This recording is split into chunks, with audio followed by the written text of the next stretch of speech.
Hello everyone and welcome to the channel. Today making my predictions for the 2024 edition of SummerSlam. Before we get into the predictions, just a reminder, tomorrow at 9 a.m. Eastern, there'll be a short going up on this channel for the Liv Morgan Rhea Ripley match. Little hype video, that'll be up tomorrow at 9 a.m. Eastern. So now let's get into the predictions. Our first match is for the United States Championship, where we'll see Logan Paul putting his title on the line against LA Knight. This match feels like there's going to be a little story told about how Logan Paul's from Cleveland, but the crowd's not cheering for him kind of deal, because we all know LA Knight's going to be getting cheered here. And I think for the people who thought Roman Reigns was going to be dethroned by LA Knight, this is going to be your moment where LA Knight finally wins the title, because I think he'll be defeating Logan Paul to become the new United States Champion. It feels like all the interactions between Paul and Knight have all been leading to this match at a big PLE, one of the big fives that we have now, and this all feels like a leading of a dethroning of Paul, to where Paul probably disappears for a little bit, or just starts bitching and moaning how he was somehow screwed in his hometown against LA Knight, and we run this back again. And I think all that will be set in motion this Saturday night when LA Knight becomes the new US Champion. So now on to match number 2. And that'll be for the Intercontinental Championship, where we'll have a rematch from the last PLE, Money in the Bank, where we'll see Sami Zayn putting the title on the line against Braun Breaker. Now last month at Money in the Bank, I thought this match was going to lead to a changing of the guard for the Intercontinental Championship, with Braun Breaker taking the title back then. But Sami Zayn came out on top, and Braun Breaker has been back on his path of destruction, trying to get another shot at Sami Zayn for that Intercontinental Championship that he'll get here at SummerSlam. And they've been leading into this distraction talk that Braun's distracted, just going on a wrecking shop here, and then Sami Zayn's just distracted because he's doing comedy shows. But for me, with this being a rematch and the title not changing hands last month, I think this leads to Braun Breaker getting a big moment and becoming the new Intercontinental Champion here in Cleveland at SummerSlam. I just feel like with Braun Breaker becoming the new champion, this sets up a plethora of new challengers that we probably weren't even thinking about getting a crack at the title. We saw Braun beat Ilya Dragunov to get here. That could be another feud that starts back up when Braun takes the title. Maybe Jey Uso dips his toes back into the Intercontinental Championship water and goes after Braun Breaker after defeating his friend Sami Zayn. And maybe Sheamus comes back for the Intercontinental Championship after his feud with Pete Dunne. So there's 3 feuds that could potentially be set up with Braun Breaker becoming the new champion here at SummerSlam. So now on to our next match. And that'll be for the WWE Women's Championship, where Bayley putting her title on the line against the winner of the Queen of the Ring, Nia Jax. I think in this match that Tiffany Stratton's Money in the Bank briefcase will play somewhat of a role. I don't think she's cashing in. I think this will be kind of a setup to put a little bit of a fracture on the Jax relationship here. And I think Stratton gets involved somewhat. It backfires the way she thought it was going to go, and Bayley retains the Women's Championship here, defeating Nia Jax. I believe there's a lot more in this Bayley title run. They just need to let stories build up here, and it's not like this weird build that we've had to this, where it's like we knew this Nia Jax match was happening, but we're setting up the Tiffany Stratton inevitable cash-in and that whole thing. So if you just let some stuff build here, I think the Bayley reign could be salvaged and become even better. Like, we know the inevitable Tiffany Stratton cash-in for the title is looming over all this, because that's how we know these briefcases work. So that feud's gonna happen. I think we could see a run it back with Nia Jax, depending on how this match finishes. We always know Bayley and Bianca Belair can go at it regardless of their heel face status. I think the inevitable Jade Cargill turn on Bianca Belair after that wraps up, that could potentially lead into a Bayley match. So I think there's a lot of ways you can go with this women's division on SmackDown, and I think Bayley being the head of it is what we'll be seeing for the foreseeable future. So now on to match number 4 of the evening, and that'll be a special guest referee match where we'll see CM Punk take on Drew McIntyre with special guest referee Seth Rollins.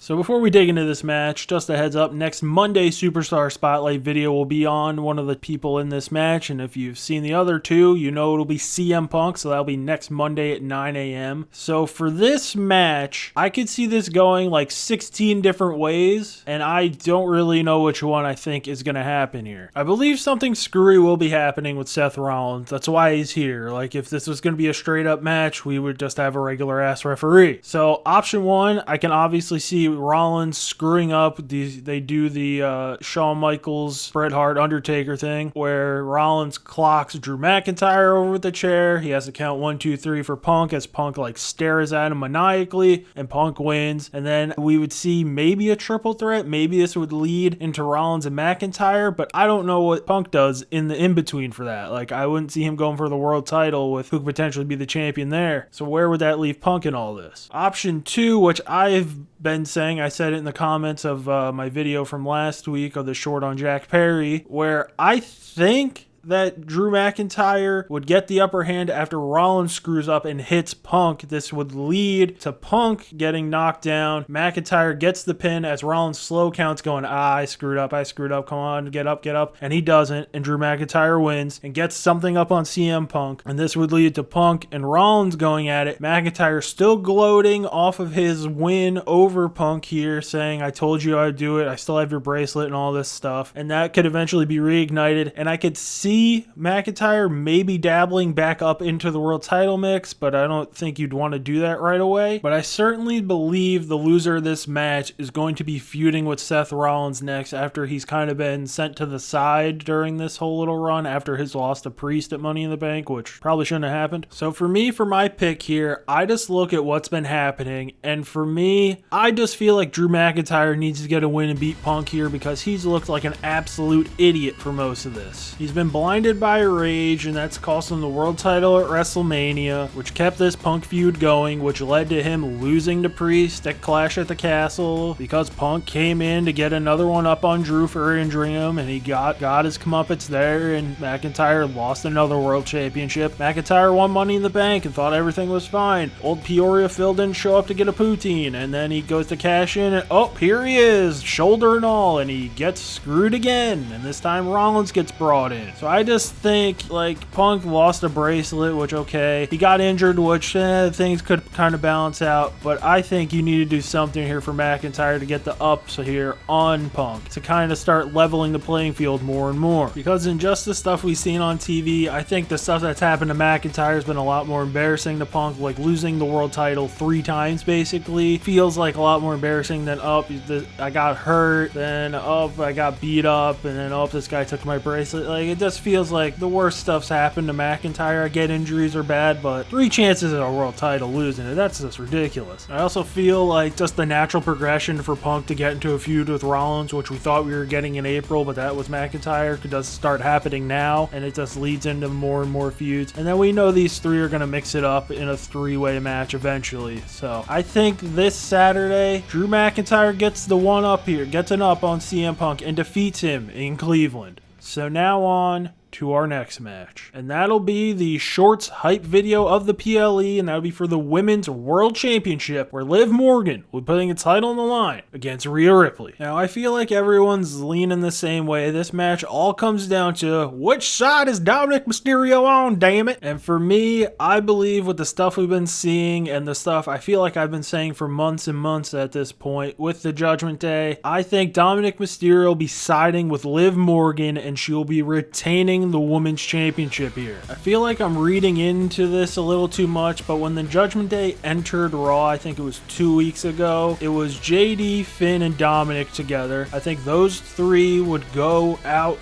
to join up with whatever happens or just like mix in with Liv. Then it was Rhea Ripley and Damian Priest together. I think they were calling them like the Terror Twins or something. I think those 2 are going to stick together after this faction explodes off. And then Carlito was just in the back forgetting that his bag had wheels. So I feel like a lot of this stuff Dominic's been saying, like where he said, I hate you, Liv, or you're stupid or deaf or something. I feel like this was all a ruse between them 2. Because if you just look at it, like Balor and JD would probably side with Liv Morgan because they won the tag team titles because Liv Morgan got them the match and helped them win. So then you start thinking about it, and Dominic won the North American Championship with Rhea Ripley, so maybe that would play into his allegiance. Maybe he stays because of that. But ultimately, I think he'd go because you see him mixing with Balor and JD, and it seems like, okay, this would be the change up that Dominic's going to go into a new direction because Rhea Ripley's getting cheered anyway, so now it's time for Dom to get booed doing something else. And we also have this Jey Uso thing floating between him and Rhea, which which who knows how that's going to go. But I also think it kind of just boils down to this. Rhea Ripley was Women's World Champion, and Damian Priest is still going into this PLE, the World Champion on the men's side. I think they would stay together. They were champions. They're friends. That sticks on. No one else in the Judgment Day had a championship or anything to put their head on the main roster until Liv came around when Finn and JD won those tag team titles. So all in all, I think the clean breakup of the Judgment Day starts here at SummerSlam, and I think it starts with this match when Liv Morgan takes Dominic Mysterio away from Rhea Ripley. So now on to our next match featuring the Judgment Day, and that is for the World Championship, where Damian Priest is putting his title on the line against the winner of the King of the Ring, Gunther. Now, as you can probably tell from the last match, I don't think things will be going well for the Judgment Day, and I think that would even be amplified here when Damian Priest meets a chop and loses his World Championship to Gunther. I just feel like all signs were pointing to Gunther becoming World Champion as soon as he lost the Intercontinental Championship at WrestleMania. He kind of disappeared for a couple weeks, and he came back, got into the King of the Ring, wrecked shop in that, won it. He's disappeared for a little bit because he didn't need to be on the show. Now he's back, and he's coming for the crown, and I don't think he's going to miss. I also think this plays into the Judgment Day thing to where Ripley, Damian Priest don't have any gold. They're still friends. They're still the two of the Judgment Day who stuck together. Then JD, Finn, Liv, and Dominic, 3 of the 4 of them have gold, and they're together. And I think that just plays into all this. And I think Gunther has a plethora of challengers lined up who will be coming at the ring general to come for that World Championship. So after these last 2 matches happen, I believe Damian Priest won't be having a championship. I don't believe Rhea Ripley will be having a championship. And I do believe the Judgment Day will be looking either different or will just be a thing of the past after Gunther takes the crown away from Damian Priest. So now on to our main event